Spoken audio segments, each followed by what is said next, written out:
السلام عليكم ورحمة الله وبركاته. الحمد لله وحده والصلاة والسلام على من لا نبي بعده.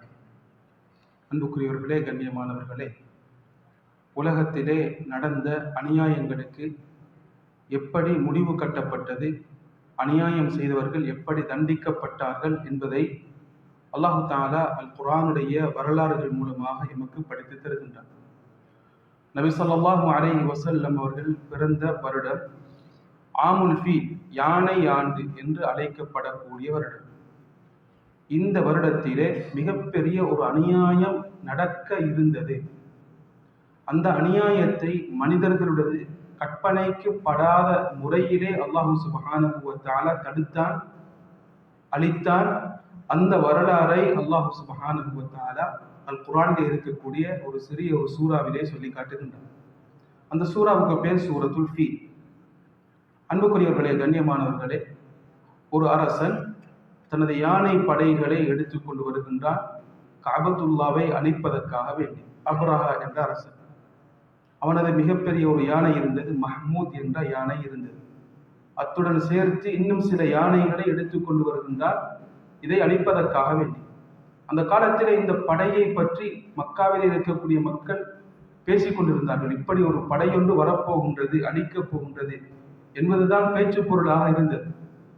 அன்புக்குரியவர்களே, கண்ணியமானவர்களே, அனைவருமே பாதுகாப்பாக இருக்க வேண்டும் என்று முயற்சித்துக் கொண்டிருந்தார்கள். வரும் பாதையிலே நபி ஸல்லல்லாஹு அலைஹி வஸல்லம் அவர்களது அப்பா அப்துல் முத்தலிபுடைய யானைகளை எடுத்துக்கொண்டார். அன்புக்குரியவர்களே, கண்ணியமானவர்களே, அப்துல் முத்தலிப் வருகின்றார். வந்தவுடன் அல்லாஹ் அவருக்கு ஒரு கம்பீரமான தோற்றத்தை கொடுத்திருந்தார். அப்ரஹா நினைத்தால் இந்த கஅபத்துல்லாவை இடிப்பதை பற்றி தான் பேசப் போகின்றார். சொன்னார், எனது யானைகளை தந்துவிடு என்று கேட்டார். அந்த அரசன் சொன்னான், நீ வேறொன்றை பேச வந்திருக்கின்றாய் என்று நினைத்தேன், ஆனால் நீ யானையை பற்றி பேசுகின்றாய். சொன்னார், கஅபத்துல்லாவை பாதுகாப்பது அல்லாஹ். நான் இந்த ஒட்டகத்துடைய சொந்தக்காரனாக இருக்கின்றேன். கஅபத்துல்லாவுக்கு சொந்தக்காரவன் அவன், அல்லாஹ் ரப் இருக்கின்றான், அவன் நிச்சயம் அதை பாதுகாப்பான் என்று சொன்னான்.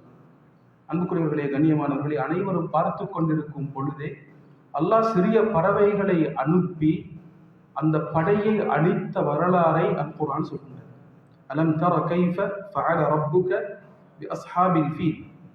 நபியே, யானை படைக்கு என்ன நடந்தது, அல்லாஹ் எப்படி தண்டித்தான் என்பதை நீங்கள் பார்க்கவில்லையா?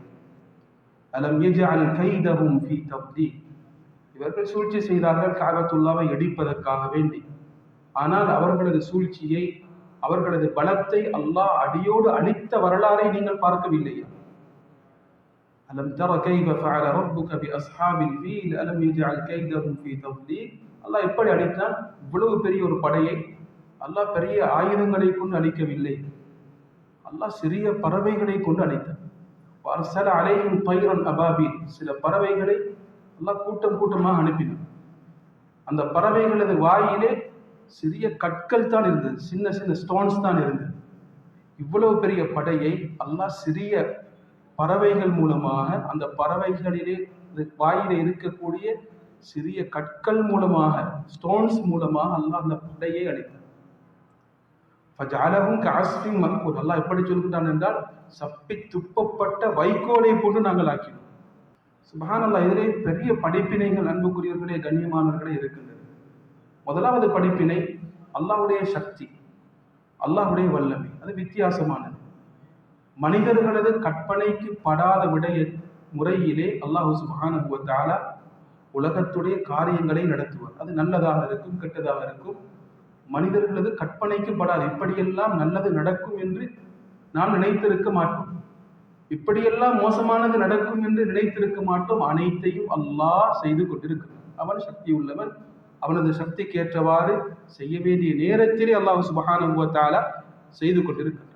இரண்டாவது, இஸ்லாத்தையும் இஸ்லாத்துடைய அடையாளங்களையும் அல்லாஹ்வை நம்பிய மக்களையும் பாதுகாப்பது அல்லாஹ்வுடைய கடமை. அன்புக்குரியவர்களே, கண்ணியமானவர்களே, அல்லாஹ்வுடைய மஸ்ஜிதுகளை பாதுகாப்பது அல்லாஹ்வுடைய கடமை.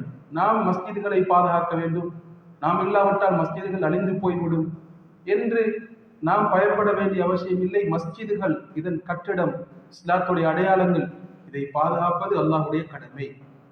எப்பொழுதும் நாம் அல்லாஹ்வுடைய மஸ்ஜிதுகளுடன் அல்லாஹ்வுடைய மார்க்கத்துடன் இணைந்து இருக்கின்றோமோ, அல்லாஹ்வுடைய சிந்தனையுடன் வாழுகின்றோமோ, அல்லாஹ்வுடைய மார்க்கத்தை பின்பற்றுகின்றோமோ, அல்லாஹ் எம்மையும் பாதுகாப்பார். இது அல் குர்ஆனிலே அல்லாஹ் சொல்லக்கூடிய உண்மையான ஒரு செய்தியாக இருக்கின்றது. அன்புக்குரியவர்களே, கண்ணியமானவர்களே, மூன்றாவது, அல்லாஹ் அநியாயக்காரர்களை நிச்சயம் தண்டிப்பார். யாரெல்லாம் அநியாயம் செய்கின்றார்களோ அவர்களது முடிவு பயங்கரமாகத்தான் இருக்கும். வலா தஹ்ஸபன்னல்லாஹ காஃபிலன் அம்மா யஅமலு ஸாலிமூன்.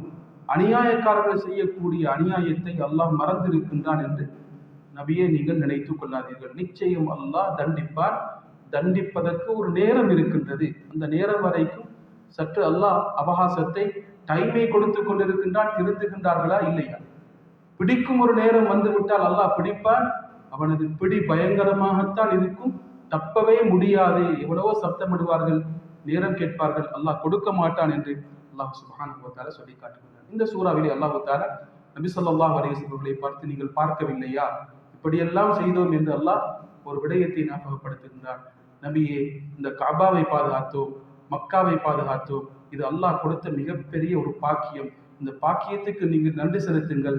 நன்றி செலுத்தினால் நிச்சயம் உங்களுக்கு மேலும் பாதுகாப்பையும் பாக்கியங்களையும் உங்களுக்கு பெற்று தருவோம் என்று அல்லாஹ் சுப்ஹானஹு வ தஆலா சொல்லி காட்டி இருக்கின்றார். எனவே அன்புக்குரியவர்களே, கண்ணியமானவர்களே, இந்த காலத்துடன் தொடர்பான ஒரு முக்கியமான ஒரு சூறா இது, முக்கியமான நிகழ்வு இது. அநியாயம் இருந்தால் அல்லாஹ் நிச்சயம் தண்டிக்கக்கூடியவனாக இருக்கின்றான். ஒரு ஆலிம் சொல்கின்றார், அல்லாஹ் சுப்ஹானஹு வ தஆலா எந்த நாட்டிலே நீதம் இருக்கின்றதோ அந்த நாட்டை அல்லாஹ் பாதுகாப்பார். அந்த நாடு அல்லாஹ்வை நம்பாத ஒரு நாடாக இருந்தாலும் சரி. இன்னல்லாஹ லா யுஹ்யி தௌலத்தல் ஆதில வ இன் கானத் காஃபிரா. ஒரு நாடு அல்லாஹ்வை நிராகரித்த, அல்லாஹ்வை நம்பாத ஒரு நாடாக இருந்தாலும் அந்த நாட்டில் நீதம் இருக்கும் என்றால் அல்லாஹ் அந்த நாட்டை பாதுகாப்பார். எந்த நாட்டிலே நீதம் இல்லாமல் போய்விடுமோ, அநியாயம் இருக்குமோ, அந்த நாடு இஸ்லாமிய நாடாக இருந்தாலும் அல்லாஹ் அந்த ஆட்சியை, அந்த நாட்டை அல்லாஹ் அழித்தே தீருவான். இதுதான் இஸ்லாமிய வரலாறு, உலக வரலாறு என்று ஒரு ஆலிம் சொல்லி காட்டுகின்றார். எனவே அன்புக்குரியவர்களே, கண்ணியமானவர்களே, நாம் நீதமாக நடந்து கொள்வோம். அல்லாஹ்வுடைய மார்க்கத்தை எப்பொழுதும் அது தலைக்கு மேலால் வைத்து பின்பற்றுவோம். அல்லாஹ் நிச்சயம் நமக்கு பாதுகாப்பை தரக்கூடியவனாக இருக்கின்றார். அல்லாஹ் அனைவரையும் பொருந்திக் கொள்வானாக. வாஹிரு தஅவானா அல்ஹம்துலில்லாஹி ரப்பில் ஆலமீன். அஸ்ஸலாமு அலைக்கும் வரஹ்மத்துல்லாஹி வபரகாத்துஹு.